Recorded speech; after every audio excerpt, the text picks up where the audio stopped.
இந்த மதரசா கல்விங்கிற அந்த சிஸ்டம் இதை வந்து குகைவாசிகளுடைய சுண்ணத்திலேருந்து நம்ம எடுக்கிறோம் அப்படின்னு சொல்லி அவங்க எடுத்து 1866 உத்தரப்பிரதேசங்கிற ஒரு கிராமத்தை இவங்க மலையை தேர்வு பண்ணாங்களா, இவங்க கிராமத்தை தேர்வு பண்ணி ஒதுங்கி போய் மதரசா ஒன்று ஆரம்பித்து இந்த சிந்தனையை பாதுகாக்கணும், களிமாவை அதனால தான் அவங்க என்ன பண்ணாங்க, எந்த லாங்குவேஜும் உள்ளே கொண்டு வரவே இல்லை, டிரான்ஸ்லேஷனே அவங்க பண்ணல. குரான் ஹதீஸ் எல்லாம் அரபி தான் நீ கற்றுக்கணும்னு கற்றுக்கிட்டாங்க. இவங்க எல்லாருமே இங்கிலீஷை கற்றுக்கும் போது நீ அரபி தான் கற்றுக்கணும், நீ உருது தான் கற்றுக்கணும் அப்படின்னு சொல்லிட்டு இதில் அவங்க ஃபோக்கஸ் பண்ணி என்ன பண்ணாங்க, இதில் வந்து என்ன பண்ணாங்க. அப்போ பாருங்கள், இதுக்கு முன்னாடி வந்து இந்தியாவில் வந்து வெள்ளைக்காரர்கள் வரும்போது இந்து மதம்னு ஒரு மதமே கிடையாது. அவங்கவுங்க ஒவ்வொரு ஜாதியும் ஒரு மதம், அதுவே ஒரு ஓனாக ஒரு மதம், பல ஆயிரம் மதங்கள் கொண்ட ஒரு மதத்தை இந்து மதம்னு ஒன்று நம்ப வச்சு கூட்டாக்கி விட்டான்ல இன்றைக்கி. ஆனால் கல்யாணம் பண்ணிக்க மாட்டேங்கிறாங்க, குடுக்கல் வாங்கல் பண்ணிக்க மாட்டேங்கிறாங்க. ஆனால் ஒரு மதம்னு நம்ப வச்சானே இல்லையா. இதில் முஸ்லீம்களும் போய் எல்லாரும் போய் படிச்சிருந்தோம்னா நாமளும் அதில் ஒரு மதமாக ஆகியிருப்போம். அதில் நம்மளையும் என்ன பண்ணியிருப்போம், இப்போ இந்து மதத்தில் மாட்டுக்கறி ஹலாலா ஹராமா ஃபத்வா சொல்லும்போது மாட்டுக்கறி சாப்பிட்ற இந்து இருக்கிறான், மாட்டுக்கறி சாப்பிட்டா இந்துவே கிடையாதுன்னு சொல்கிறவங்களும் இருக்கான். அப்போ எந்த அளவுக்கு ஒரு ஃபித்னாவை ஏற்படுத்திட்டாங்க இவங்க சிந்தனையில். புரியுதா இல்லையா? அப்போ அவங்க மதரசா எதுக்கு உருவாக்கியிருக்காங்க, நல்ல ஏற்பாடு தானே இது. அந்த நேரத்தில் பண்ண சரியான ஏற்பாடு தானே அது. குரான் ஹதீஸும் கற்றுக் கொடுத்துருக்காங்க. அப்போ இருந்த சிலபஸ் வேறு, அந்த சிலபஸ் வேறு. அவங்க ஃபிகாவை கற்றுக் கொடுத்து, அவங்க இகாமத்த தீனை கற்றுக் கொடுத்து, அவங்க இது பண்ணி தம்பி களத்துக்கு போயிடாத அதையும் தானே சொல்லி போதிப்பாங்க. ஏன்னா களமு மோசமாக இருக்குது அப்படின்னு. இவன் எவ்வளோ காலம் இருந்தான், 1800 700 எடுத்துங்க, 200 வருஷம் பக்கமாக அவனே இருக்கும்போது 200 வருஷமாக வெளியே வர முடியுமா குகைக்கு? இவங்களும் 300 வருஷம் இருந்தாங்க இல்லையா. அப்போ 200 வருஷமாக முஸ்லீம்கள் அப்படியே இருந்துக்கிட்டாங்க. அப்போ பின்னால் வந்து என்ன பண்ணுறாங்க, அதே தேவபந்து மதரசா அந்த வாய்ப்பு கிடைக்கும்போது பின்னாடி வந்து அந்த பேச்சுரிமை அந்த இதெல்லாம் வருது, காந்தி இவங்கெல்லாம் பேச ஆரம்பிக்கிறாங்க, இவங்கெல்லாம் இருக்கிறாங்க. மறுபடியும் களத்தில் இந்துக்கள் இவங்கெல்லாம் நிற்கும் போது மிகப்பெரிய ரோல் யார் ப்ளே பண்ணுறா, அதே அந்த குகை தேவபந்து மதரசா சுதந்திர போராட்டத்தில் மிகப்பெரிய ரோல் பண்ணுது. முஸ்லீம்கள் மிகப்பெரிய லெவலில் அதான் ஃபைட்டுக்கு வர்றாங்க. ஏன்னா இப்போ வந்து முஸ்லீம்கள் தனி ஆள் கிடையாது, வெள்ளைக்காரங்களை விரட்டணுங்கிறதுல யார் கூட நிற்கிறா, மற்ற சமுதாயமும் இப்போ சேர்ந்து நிற்குது. இப்போ குகைவாசிகள் வெளியே வந்து என்ன பண்ணுறாங்க, மெர்ஜ் ஆகிட்டாங்க, ஒன்றா நின்னாங்க. அப்போ இந்த நேரத்தில் தான் இந்த குகைவாசிகள் தூங்கினாங்களா, அதில் முதல்ல முழிச்சவர் யார், அல்லாமா இக்பால். அவர் என்ன பண்ணார், போதும் குகையுடைய காலகட்டம் முடிஞ்சு போச்சு, இனி வந்து அதாவது இவங்க அந்த காட்டுத்தனமாக அடிச்சிட்டு இருந்ததை எல்லாரும் முதல்ல வேடிக்கை பார்த்தாங்க. யார், வெள்ளைக்காரன் என்ன அநியாயம் பண்ணாலும் முதல்ல வேடிக்கை பார்த்தாங்க. இன்றைக்கி பகத்சிங் இருக்கான், புரியுதா இல்லையா. இன்றைக்கி வந்து வேலைக்காகாது, அதனால் நம்ம ஸ்ட்ராட்டஜி சேஞ்ச் பண்ணுவோம், இன்றைக்கி நாம் மறுபடியும் மக்களை தீனாக ப்ரெசென்ட் பண்ணுவோம்னாங்க. ஆனால் காலம் கடந்து போச்சு, இவங்க தேவபந்தில் செட்டில் ஆகிட்டாங்க இல்லையா. அதான் சொன்னல, அது குகைவாசிகள் இருந்து இந்த ரிசல்ட் இவங்க தப்பாக எடுத்து வேறு டைரக்ஷனில் போனதுனால மார்க்கம்னாலே இது தாங்க, களத்துக்கெல்லாம் போகக்கூடாதுன்னு சொல்லி இவங்க உல்டாவை பண்ண ஆரம்பிச்சிட்டாங்க. அப்போ மௌலானா மௌதூதி இவங்க எல்லாமே வந்து போராடி பார்த்தாங்க, வெளியே வாங்க போதும், இந்த நீங்கள் அந்த டைமில் எடுத்த முடிவு கரெக்டு, ஆனால் இப்போவும் நீங்கள் அதே முடிவில் இருக்கிறது தப்பு, ஸ்ட்ராட்டஜி சேஞ்ச் பண்ணணும் அப்படின்னு சொல்லி அவங்க சொன்னாங்க. ஆனால் வேலைக்கு ஆகலை, புரியுதா இல்லையா. இப்போ இந்த இதுக்கான முயற்சிகள் பல காலகட்டத்திலையும் தேவபந்து உலமாக்களை இகாமத்து தீனுக்காக நிறைய பாடுபட்டிருக்காங்க. ஆனால் என்ன பண்ண, ஒரு வாலிம்னால ஒரு மதரசாவுடைய நிர்வாகத்தோடைய பாலிசி சேஞ்சை மாற்ற முடியுமா? அது இல்லாமல் இவங்க என்ன பண்ணுவாங்க, இந்த வெளியே இருக்கிற இந்த சைத்தான்கள் வேலூர் இப்ராஹிம் மாதிரியான ஆட்களை உள்ளே வைப்பாங்களா இல்லையா. கமிட்டியில் 5 பேர் உங்காலும் இருப்பான், அவங்களும் இருப்பான்ல. நீங்கள் சிலபஸ் கை வைக்கணும்னா வேணாம்மா, எங்கள் அப்பா பாட்டினாலாம் முட்டாளாம்மா, ஒரே பேச்சு. ஏன்னா நீங்கள் அஷ்ரஃப் அலி தானவியோடைய சிலபஸை நீங்கள் மாற்றிடுவீங்களோ, அவர் எவ்வளோ பெரிய உலமா அப்படின்றான், முடிஞ்சு போச்சு. அப்போ மூட நம்பிக்கை ஆயிரும். ஆனால் அவங்க விரும்பி அதை வந்து தேர்வு பண்ணல. அப்போ மதரசா ஏன் இப்போ உருவாக்குனாங்க 1800? ஏன்னா இந்த காலகட்டம் முஸ்லீம்களாக வாழ தக்க வைக்கிறதே பெரிய சேலஞ்சு. அதே தான் இவரும் பண்ணார். யார், இவர் தப்லீக் ஜமாத் என்ன பண்ணாங்க, முஸ்லீம் இஸ்லாத்தையே மறந்துட்டான் அந்த கல்ச்சர்லேயே. மதரசாவுக்கு போனவன் போயிட்டான், தப்பிச்சிட்டான். மதரசாவுக்கு போகாமல் ஸ்கூலில் போனவன் டோட்டலாக வெள்ளைக்காரனாக மாறிட்டான். ஆனால் இப்படி இருக்கீடா, கொஞ்சமாக களிமாவாவது தெரியுமாடா, அவ்வல் களிமா என்னன்னு தெரியுமாடா, ரசூல்லா என்னன்னு தெரியுமாடா அப்படின்ட்டு அவர் தலையில் கை வச்சுட்டு உக்காண்டார். இவனுக்கு களிமா தெரிஞ்சு, இஸ்லாம் தெரிஞ்சு, தொழுகை தெரிஞ்சு, அப்புறம் இகாமத்து தீன் தெரிஞ்சு, இவன் எந்திரிச்சு வர்றதுக்குள்ளே ஜமானா ஆயிரும் அப்படின்னு சொல்லிட்டு முதல்ல எல்லாத்தையும் அடிப்படை போதிப்புன்னு அவர் ஆரம்பித்தார். அவரும் இன்னைக்கு இருந்திருந்தாருன்னா மாற்றிருப்பார், சிலபஸ் மாற்றிருப்பார், அப்டேட் பண்ணியிருப்பார். ஆனால் இவங்க என்ன போயிட்டாங்க, அதே சிலபஸில் செட்டில் ஆகிறாங்க. இப்போ புரியுதா இல்லையா? உருவாக்குறவங்க எல்லாருமே ஒரு நல்ல எண்ணத்தில் உருவாக்குறாங்க, அந்த சிலபஸ்லேயே அப்படியே இவங்க ஃப்ரீஸ் ஆகிடுறாங்க, அப்படியே ஃப்ரீஸ் ஆகிட்டு அப்படியே போயிடுறாங்க. அப்போ இன்றைக்கி எடுத்துங்க, சில இயக்கங்கள் என்ன பண்ணுது, புத்தக வடிவத்தில் மட்டும்தான் தாவாங்குது. இன்றைக்கி வந்து வீடியோ ஃபார்மேட்டு கொடி கட்டி பறந்துட்டுருக்கு. இந்த ஃபார்மேட்டுக்கு வாங்கினா வரமாட்டேங்கிறான். புக்கு பண்ணுற வேலை வீடியோ பண்ணுமா பண்ணும் நீங்கள் பண்ணுற காலம். ஆனால் இளைஞர்கள்லாம் எங்கே போயிட்டுருக்குறாங்க? இளைஞர்னு கேளுங்க, ஏங்க நீங்கள் ஒரு புக் எழுதுனீங்களே, எத்தனை இளைஞர்களுக்கு தெரியும்னு கேளுங்க. அப்படி ஒரு புக்கு, நீ இப்படி ஒரு எழுத்தாளர் இருக்கிறதே தெரியாது, இதில் நீங்கள் எழுதுகிற புக்கு இருக்கிறதா தெரியுமா அப்படிமா? எழுத்தாளரே தெரியாது, புக்கை போய் பேசிகிட்டு இருக்கிற அப்படிமா. இதுதான் கொடுமை, புரியுதா இல்லையா? அப்போது அல்லாஹ் என்ன சொல்கிறான், இதுலேருந்து குகைவாசிகள் இருந்து கால சூழ்நிலை மாறுறதை நாம் ரியாக்ட் பண்ணணும், புரியுதா இல்லையா? அதுக்கு தான் அல்லாஹ் என்ன சொல்கிறான், கிதாபு படிங்க. குரான் படிக்கும்போது காலத்துக்கு காலம் மாறும்போது இந்த குரானை ஆய்வு பண்ணக்கூடிய ஒரு கெப்பாசிட்டி நமக்கு இருக்கும்போது ரிசல்ட்டுகள் காலத்துக்கு தகுந்த மாதிரி நம்ம எடுப்போம். இன்றைக்கி நாம் தஜ்ஜாலுக்கு, யாஜூஜ் மாஜூஜுக்கு இதுக்கெல்லாம் வந்து காலத்துக்கு தகுந்த மாதிரி எடுக்கும்போது இவங்களுக்கு எரிச்சலே ஆகுது.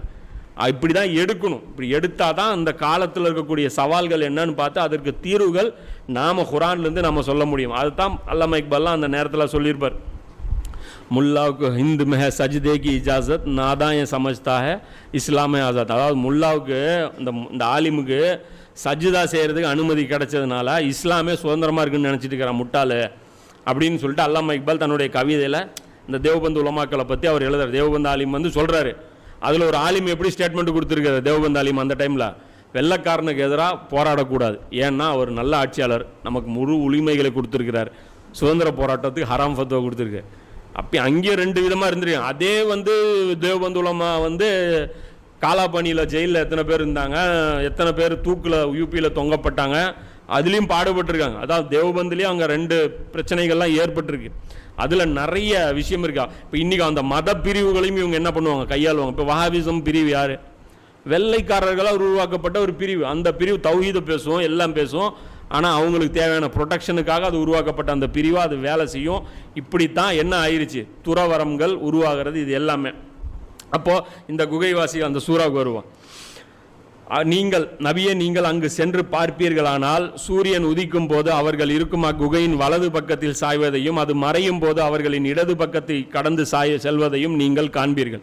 அந்த சூரியன் எப்படி, அந்த குகை எப்படி இருந்துச்சுன்னா இப்படி இருக்கும், ஃபேஸ் டு ஃபேஸ். குகையுடைய வாசல் வழியாக சூரிய வெளிச்சம் வராது, இப்படி போகும்போது அந்த சூரிய வெப்பம் வந்து அதுக்குள்ளேயே வராது. அது மாதிரியான ஒரு சூழல் அமைந்திருந்தது. அவர்கள் அதன் விசாலமான இடத்தில் இருக்கின்றனர். இது அல்லாஹ்வுடைய அத்தாட்சிகளில் ஒன்றாகும். எவனை அல்லாஹ் நேரான வழியில் செலுத்துகின்றானோ அவன் நேரான வழியில் சென்று விடுவான். எவனை அவனுடைய பாவத்தின் காரணமாக தவறான வழியில் விட்டு விடுகின்றானோ அவனுக்கு உதவி செய்பவர்களையும் நேரான வழியை அறிவிப்பவர்களையும் நீங்கள் காண மாட்டீர்கள். இப்போ இதில் இன்னொரு முக்கியமான விஷயம், அந்த குகைவாசிகள் எப்படி வந்தாங்கிறது சொல்லிடுவோம். அந்த குகைவாசிகளை மன்னர்கிட்ட பேசுகிறாங்களா, பேசணுன்னே கொண்டிருக்கணும்ல, கொல்லலை. அவங்கள தூக்கி, அதான் பெரிய பிரமுகர்களுடைய மகன்கள் இல்லை, அப்போ விசாரணை கொண்டு போய் வைக்கிறாங்க. எதுக்காக இப்படி பேசுனீங்க, என்ன பண்ணீங்க அப்படின்னு கொண்டு போய் அவங்கள ஜெயிலில் போடுறாங்க. அந்த ஜெயிலில் ஒருத்தர் ஈசா நபியுடைய போதனையை ஃபாலோ பண்ணுற ஒருத்தர் அவர் கிடைக்கிறார். அவர் என்ன பண்ணுறாரு, ரிலீஸ் பண்ணி விட்டுறாரு. அவருடைய உயிரை தியாகம் பண்ணிவிட்டு அவர் ரிலீஸ் பண்ணி விட்டுறாரு. அவர் ரிலீஸ் பண்ணதுக்காக அவர் கொல்லப்பட்டுறாரு. அவர் இந்த 7 பேர் ரிலீஸ் பண்ணி விட்டுறாரு. அங்கேருந்து தப்பிச்சு தான் இவங்க அந்த டைம் கிடைக்குது இல்லை, எஸ்கேப் ஆகி அந்த கேப்பில் தான் இவங்க போய் குகையில் போய் ஒதுங்குறது. ஏன்னா மன்னர்கிட்ட பேசிட்டு குகை வரைக்கும் போயிட்டு வரணும், விட்டுருவானா? புரியுதா இல்லை? மன்னர்கிட்ட பேசிட்டு நவர முடியுமான்னா ஜெயிலில் போயிடுறாங்க. அங்கேருந்து இங்கே ஷிஃப்ட் ஆகுறாங்க. இந்த இடத்துல போய் அவங்க கடைசியாக போய் அந்த இடத்துல செட்டில் ஆகுறாங்க. அவங்க போகிற இடத்துல அல்லாஹ் அவங்கள தூங்க வச்சிட்றான். சூரியன் வந்து இப்படி அவங்கள வருது. அப்போ அல்லாஹ் வந்து அந்த இடத்துல அவன் சொல்கிறான், யாருக்கு அல்லாஹ் நேர்வழி காட்டுறானோ, அவங்க யாருக்கு அல்லாஹ் நேர்வழி காட்டலையோ அவங்களுக்கு வேறு யாரும் நேர்வழி காட்ட மாட்டாங்க. அவர்களுக்கு ஒரு வழியோ ஒரு முர்ஷிதோ கிடைக்க மாட்டார்ன்றது. இதை வச்சுட்டு ஒரு பரேல்வி ஒரு பையன், நம்ம சொந்தக்காரன் பையன்தான், இந்த வசனத்தில் என்ன இருக்குன்னா, யாரை அல்லாஹ் வழிகாட்டில் விட்டானோ அவனை வழிகாட்டும் ஒரு பொறுப்பாளனை காண மாட்டீருங்கிறான். அப்போ வழிகாட்டில் நீங்கள் இருக்கீங்க, அதனால தான் உங்களுக்கு ஒரு ஷேக்கு வந்து அல்லாஹ் முர்ஷிது ஏற்படுத்தி தரல. புரியுதா இல்லையா? இந்த பையத்து முறிதும்பாங்க தெரியுமா, ஒரு ஷேக் இருக்கணும், அவனுடைய முர்ஷிதான் நீங்கள் மாறிடணும். வழிகாட்டுற பொறுப்பு அல்லாஹ் யாருக்கு எடுத்தானோ அவனுக்கு தான் ஒரு முர்ஷிது ஏற்படுத்தி. இதுலேருந்து இப்படி ஒரு விளக்கம், அநியாயத்துக்கு அநியாயம். அதான் பாருங்க, ஷிர்க்குக்கு தௌஹீதுலேருந்து விளக்கம் எடுக்கிறாங்க. இந்த வசனத்துக்கு இப்படி ஒரு விளக்கம் கொடுக்குறேன். நபியா, குகையில் உள்ள அவர்கள் நித்திரை செய்து கொண்டிருந்த போதிலும் அவர்கள் விழித்து கொண்டிருப்பதாகவே நீங்கள் எண்ணுவீர்கள். அவர்களை வலப்பக்கமாகவும் இடப்பக்கமாகவும் மாறி மாறி நாம் திருப்பி கொண்டிருக்கிறோம். ஏன்னா அந்த பெட் சோர்ஸ் வந்துடும்ல, கோமால படுத்திருந்தாலும் அந்த ஒரே பக்கம் படுத்தோம்னா தோள்கள்லாம் பிஞ்சிரும். அதனால் அல்லாஹ் என்ன பண்ணால் மாறி மாறி படுக்க இது பட்டு இருந்தான். அவர்களுடைய நாயோ தன் இரு முன்னங்கால்களையும் விரித்து கொண்டு வாசலில் உட்கார்ந்து இருக்கிறது. ஒரு நாய் ஒன்று இதில் அட்டாச் ஆகுது. இந்த நாய் இவங்க பிளான் பண்ணி வளர்த்தோம். இவங்களே ஜெயிலேருந்து தப்பிச்சு வராங்க. அப்போ நாய் வந்து அந்த அட்டாச் ஆயிடுது. ஒரு பாலைவனத்தில் ஒரு ஆள் இல்லாத இடத்துல ஒரு ஆளை பார்த்தோன்னா நாய் என்ன நினைக்கும், இவன் திங்கரையா வச்சுருப்பான், எனக்கு போடுவான்னு வரும். அப்படி தானே வரும். அப்படி வந்து அப்படி ஜாயிண்ட் ஆயிரு. இதை வச்சுட்டு நாய் வளர்த்துறதுக்கு ஃபத்வாலாம் கொடுத்துருக்குறாங்க. நான் கோயவாசிகள் நாய் வச்சுருந்தாங்களா, நானும் வீட்டில் நாய் வைப்பேன் அப்படின்ட்டு. மலைக்கு வரமாட்டாங்கன்னா வந்திருக்காங்களா, இவங்க இவ்வளோ பெரிய அருள் நினைக்கும் போது எனக்கு ஏன் நடக்காதுன்ட்டு. அப்போ இவங்க வளர்த்துன செல்லப்பின இந்த டாபர்மேன் இதையே வளர்த்திட்டு இருந்தாங்க. ரோட்டில் போகும்போது இவங்க உயிரை காப்பாற்றிட்டு ஓடுறவங்க நான் எல்லாமே வளர்த்திட்டு இருப்பாங்க. அது போகிற நேரத்தில் ஆமாம், அது போகிற நேரத்தில் அதுவும் ஒரு நாய் தான், அல்லாஹ் ஏற்படுத்தின நாய். அந்த நாய் வந்து அல்லாஹ் வந்து என்ன பண்ணுறான், அது வந்து உட்கார வச்சிடறான். அது எப்படி பொசிஷனில் உட்காந்துருக்கு அப்படின்னா அவங்கள பார்க்கும்போது தூங்கிட்டு இருக்கிற மாதிரியே தெரியாது அப்படிங்கிறான். அதுவும் இல்லாமல் அவங்க பார்க்கும்போது அந்த கை இப்படி விரிச்சுக்கிட்டு நாய் வந்து இப்படி எப்படி அதுவும் ஃப்ரீஸ் தான். அதுவும் 300 வருஷம் இப்படி தூங்கி கிடக்கும். ஆனால் தூங்கிட்டு இருக்கிற நாய் இப்படி முடிச்சுட்டு பேன்னு இருக்கும். அவர்களை நீங்கள் எட்டி பார்த்தால் அவர்களை விட்டு வெருண்டோடி விடுவீர்கள், திடுக்கமும் உங்களை சூழ்ந்து கொள்ளும். அந்த காட்சியை போய் நீங்கள் பார்த்தீங்கன்னா, அந்த குகையை போய் நீங்கள் பார்த்தீங்கன்னா ஓடிடுவீங்க. ஏன்னா அப்படி வெளிச்சம் இருக்கும். அது வெளிச்சமும் இருக்காது, இருட்டும் இருக்காது, ஒன்றும் இல்லைன்னு இருக்காது, ஏதோ இருக்கிற மாதிரி தெரியும். அதில் நாய் ஒரு பக்கம் இப்படி இருக்கும். அவங்கெல்லாம் கண்ணெல்லாம் அப்படி பளிச்சுன்னு தெரியும். அது தெரிஞ்சதுன்னா எப்படி இருக்கும், எவனாவது சாதாரணமாக ஒதுங்கிறதுக்கு வருவான், மலைக்கு ஒதுங்குவான், வெயிலுக்கு ஒதுங்குவான். ஏன்னா இப்போ வழிப்போக்கர்கள் ஒதுங்குவாங்கள்ல. ஆனால் எவன் போனாலும் அந்த குகையை பார்த்தானா தெரிச்சு ஓடிடும். ஏன்னா அவங்கள எழுப்பிடக்கூடாது, டிஸ்டர்ப் ஆகிடக்கூடாதுங்கிறது. அப்போ அல்லாஹ் என்ன பண்ணுவோம், அந்த மூமின்களை பாதுகாக்கிறதுக்கு சிலாய். அப்போ இதையும் அல்லாஹ் சொல்கிறான், சம்பந்தம் இல்லாத இடத்துலேருந்து ப்ரொடெக்ஷன் உங்களுக்கு கிடைக்கும். இப்போ நமக்கும் அதான் சொல்கிறேன், அல்லாஹ்வுடைய தீனுடைய பணி செஞ்சோம்னா நாம் பிளான் பண்ணாத இடத்துலேருந்து நமக்கு ப்ரொடெக்ஷன் கிடைக்கும். அப்போ ரசூலுல்லாஹ்வுக்கு வந்து அல்லாஹ் பாருங்கள், அபூ தாலிப் மூலமாக ஒரு ப்ரொடெக்ஷன் ஏற்படுத்துகிறானா. அவர் காஃபிர் தான், ஆனால் ப்ரொடெக்ஷன் கொடுத்தாரா இல்லையா தீனுடைய வேலை செய்கிறதுக்கு. அது மாதிரி அல்லாஹ் வந்து இந்த மாதிரியான ஏற்பாடுகளை வந்து அல்லாஹ் வந்து செஞ்சு கொடுப்பான். அவர்கள் எவ்வளவு காலம் தங்கியிருந்தனர் என்பதை தங்களுக்குள் கேட்டு அறிந்து கொள்ளும் பொருட்டு இவ்வாறு தூங்கும்படி தூக்கத்தில் இருந்த அவர்களை நாம் எழுப்பினோம். இப்போ அல்லாஹ் என்ன பண்ணுறான், ஒரு கட்டத்திற்கு அப்புறம் தன்னுடைய அந்த மிகப்பெரிய சான்று அத்தாட்சியை வெளிப்படுத்துறதுக்காக எழுப்புறான். அவர்களில் ஒருவர் மற்றவர்களை நோக்கி நீங்கள் எவ்வளவு நேரம் தூங்கி இருந்தீர்கள் என்று கேட்டார். அவர் ஒருத்தர் கேட்குறாரு, எவ்வளோ நேரம் தூங்கிட்டு இருந்தீங்க. அதுக்கு அவர் சொல்கிறாரு, ஒரு நாள் அல்லது ஒரு நாளில் சிறிது நேரம், ஒரு நாள் இல்லைன்னா ஒரு ஹாஃப் டே தூங்கியிருப்போம் அப்படிங்கிறாரு. அப்புறம் ஒரு கூட்டம் என்ன சொல்லுது, நீங்கள் நித்திரையில் இருந்த காலத்தை உங்கள் இறைவன் தான் நன்கறிவான். அது எதுக்கு இதெல்லாம் பேசிகிட்டு இருக்கிறீங்க, எவ்வளோ நேரம் தூங்கணும் நமக்கு எதுக்கு தேவையில்லாத விஷயம், நீங்கள் அல்லாஹ் தான் தெரியும் அப்படின்னு சொல்லிட்டு உங்களில் ஒருவரிடம் இந்த வெள்ளி நாணயத்தை கொடுத்து அவரை பட்டினத்திற்கு அனுப்பி வையுங்கள் என்று கூறினார். அவர் அங்கு சென்று நல்ல உணவுப் பொருள் எது எங்கிருக்கிறது என்பதை தேடி பார்த்து அதில் சிறிது வாங்கி வரவும். ஹலாலான உணவு எதுன்னு பார்த்து, முஸ்லீமுடைய உணவு எதுன்னு பார்த்து வாங்கிட்டு வாங்க. எனினும் உங்களை பட்டணத்தில் இருப்பவர்களில் ஒருவரும் அறிந்து கொள்ளாதவாறு மிகவும் எச்சரிக்கையாக அவர்கள் நடந்து கொள்ளவும். அங்கே போகிற ஆள் என்ன பண்ணிடாதீங்க, நீங்கள் பாட்டுக்கு அந்த ஊருக்காரங்க தெரிஞ்சுக்கிற மாதிரி இவர் வந்திருக்கிறாங்க, அப்போ வேறு ஊர், இது பக்கத்து ஊரில் வந்திருக்கிறாங்க, மெயின் ஊர் வேறு. யாராவது நம்ம ஊருக்காரன் வந்துட்டானா நீ சந்தைக்கு போகிற, மார்க்கெட்டுக்கு போகிற வாங்கிறதுக்கு, நீ காய்ச்சி மூச்சுன்னு வந்து நீ மாட்டி எக்ஸ்போஸ் ஆகிடாத அப்படிங்கிற. அதுக்கு அவர் என்ன ஐடியா சொல்கிறாங்கன்னா, பார்த்து கொஞ்சம் சூதானமாக நடந்துக்கோங்கிற. வல் எத்தலஃப அப்படின்னு அந்த வார்த்தைக்கு என்ன அப்படின்னா பக்குவமாக நடந்துங்க. பக்குவமான நாங்கள் போய் பேரம் பேச வேண்டியது, எவ்வளோப்பா இது அப்படிங்கிறது. என்னப்பா 4 ரூபாங்கிற, 3 ரூபாய்க்கு தான் வித்துட்டு இருக்குது அப்படின்னா என்ன ஆயிடுது. அப்போ 4 பேர் பார்ப்பான், என்ன ஒரு பக்கத்தில் இருக்கிறவங்க கவனிப்பான்ல, கொடுக்குற ரேட்டுக்கு அவங்க கண்ணு உறுத்தாமல் பார்த்துக்கோ அப்படிங்கிறேன். கேட்குற காசுக்கு கொடுத்துரு, பேரம் பேசாத, ரொம்ப சத்தம் போட்டு பேசாத. யாராவது பேசி பக்கத்தில் டே நான் நம்ம பையன் சவுண்டு மாதிரி கேட்குதுன்னு திரும்பி பார்த்துட்டான்னு வச்சுங்க, மாட்டிக்குவோம்ல.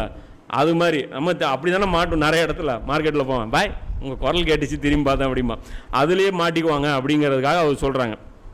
இது ஒரு முக்கியமான அறிவுரை. என்ன அப்படின்னா, நம்ம குகை வாழ்க்கைக்கு போகிறோம். குகை வாழ்க்கைக்கு போகும்போது அங்கே போய் என்ன பண்ணணும், நம்ம அங்கே வாழ்கிற முறை மற்றவங்களுக்கு உறுத்தக்கூடாது. அங்கே போயிட்டு பென்ஸ் கார் எடுத்துகிட்டு போக வேண்டியது. அவன் அங்கே அதிகபட்சமே மாருதி 800 தான் அவன் பார்த்துருப்பான். அந்த கிராமத்துக்கு போய் நீ பென்ஸு காரை எடுத்துகிட்டு போய் சிசிடிவி கேமரா வச்சு